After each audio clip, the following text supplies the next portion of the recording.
দুয়ারের কি? জান্নাতের দুয়ারের চাবি। যদি ব্যাংকের, আমাদের দেশে ব্যাংকের লকার আছে, লকার, ব্যাংকে সারাদিনের যত টাকা আসে সব লকারে রাখে, পুরো মাসের টাকা সব লকারে রাখে। আপনাকে যদি চাবিটা দিয়ে দেওয়া হয়, যাও চাবি দিলাম, মানা করা পর্যন্ত নিতে থাকো, মানা নিষেধ করা পর্যন্ত নিতে থাকো, আপনি কখন থেকে নেওয়া শুরু করবেন? বলার সঙ্গে সঙ্গে তো নেওয়া শুরু করবেন।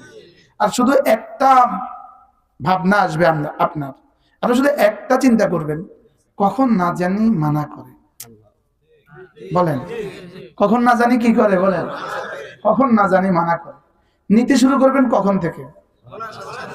বলার সাথে সাথে। এবার অপেক্ষা করবেন কিসের? বলেন, কখন না জানি মানা করে। এই ফাঁকে যদি বিবি ফোন করে তো মোবাইলটা কেটে দিবেন। বেশি থেকে বেশি, বেশি ইমার্জেন্সি হলে 10 বার দিলে ফোন ধরে বলবেন, রাখো তো, ব্যস্ত আছি, বেশি ব্যস্ত, পরে বলবো। কি বলবেন বলেন? আর রাখো তো, বেশি ব্যস্ত আছি। হ্যাঁ, এটা ব্যাংকের ট্রেজারি নয়, ব্যাংকের ট্রেজারার নয়, এটা ব্যাংকের বক্স নয়, এটা জান্নাতের চাবি। এটা চাউলের গোডাউনের চাবি নয়। বলেন, এটা কিসের চাবি? এটা জান্নাতের চাবি। সুবহানাল্লাহ।